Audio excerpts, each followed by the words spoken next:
নমস্কার বন্ধুরা, চম্পাস কিচেনে সবাইকে স্বাগত জানাই। আজকের রেসিপি হচ্ছে বাটা মাছের সর্ষে ঝাল। খুব সহজে মাত্র 10 মিনিটে এই রান্নাটা কি করে আমি করি, চলো তার রেসিপিটা চটপট দেখে নেওয়া যাক। বর্ষাকালে গরম ভাতের সাথে এরকম ডিমওয়ালা বাটা মাছের ঝাল হলে আর কিছু লাগে না।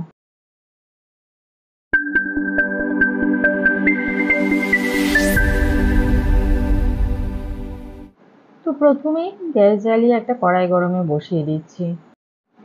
কড়াইটাকে ভালো করে গরম করে নিয়ে দিচ্ছি 3 টেবিল স্পুন সর্ষের তেল। তেল থেকে এভাবে ধোঁয়া উঠতে শুরু হলে দিয়ে দিতে হবে নুন হলুদ মাখিয়ে রাখা বাটা মাছ। আর গ্যাসের আঁচ এই সময় অবশ্যই মিডিয়াম টু লো আঁচে রাখবে। 3 থেকে 4 মিনিট অপেক্ষা করে মাছের এক এক সাইড ভেজে নেব। হাই ফ্লেমে মাছ ভাজবে না, এতে করে মাছগুলো বাইরে থেকে পুড়ে যাবে আর ভেতরে কাঁচা থেকে যাবে। মাছের দুটো সাইডই লাল করে ভাজা হয়ে গেছে। এবারে তেল ছেঁকে একটা প্লেটে নামিয়ে রেখে দিচ্ছি। মাছ ভাজার পরে কড়াইতে যেটুকুনি তেল আছে ওই তেলে এবারে দিচ্ছি একটা তেজপাতা আর 1/4 টিস্পুন কালো জিরে।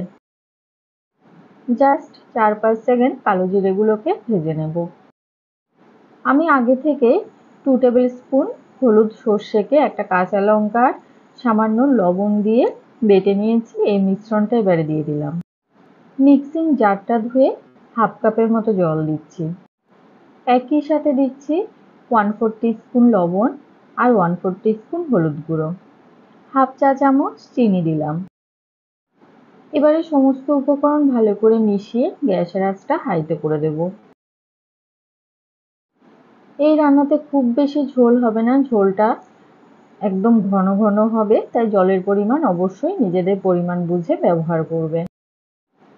ঝোল ফুটে উঠেছে, এবারে ভেজে রাখা মাছগুলো দিয়ে দিচ্ছি। গ্রেভির সাথে ভালো করে মাছগুলোকে মিশিয়ে দিয়ে উপর থেকে চেরা 4-5টা কাঁচা লঙ্কা দিয়ে দেব। নুন ঝাল মিষ্টির পরিমাণ অবশ্যই যে যার স্বাদ বুঝে ব্যবহার করবে। আমাদের চ্যানেল চম্পাস কিচেনের রেসিপিগুলো যদি তোমাদের ভালো লাগে তাহলে অবশ্যই চ্যানেলটাকে সাবস্ক্রাইব করে নেবে এবং পাশে থাকা বেল আইকনটাকে প্রেস করে দেবে। এতে করে যখনই আমি নতুন ভিডিও আপলোড করব সাথে সাথে নোটিফিকেশন তোমাদের কাছে পৌঁছে যাবে। গ্রেভির সাথে মাছগুলোকে মিশিয়ে দিয়েছি। সবার লাস্টে উপর থেকে 1 টিস্পুন কাঁচা সর্ষের তেল ছড়িয়ে গ্যাসের আঁচটা লোতে করে এটাকে 5 মিনিটের জন্য ঢেকে দিলাম।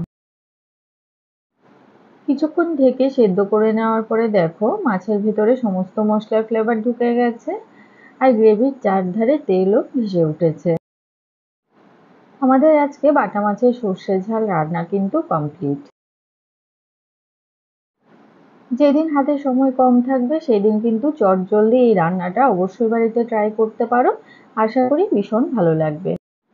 আর রেসিপিটা ভালো লাগলে লাইক শেয়ার এবং কমেন্ট করতে কিন্তু একদম ভুলবে না। এতক্ষণ আমার পাশে থেকে ভিডিওটা দেখার জন্য অনেক অনেক ধন্যবাদ। ভালো থাকবে, সুস্থ থাকবে। পরের ভিডিওতে আবার দেখা হবে। বাই।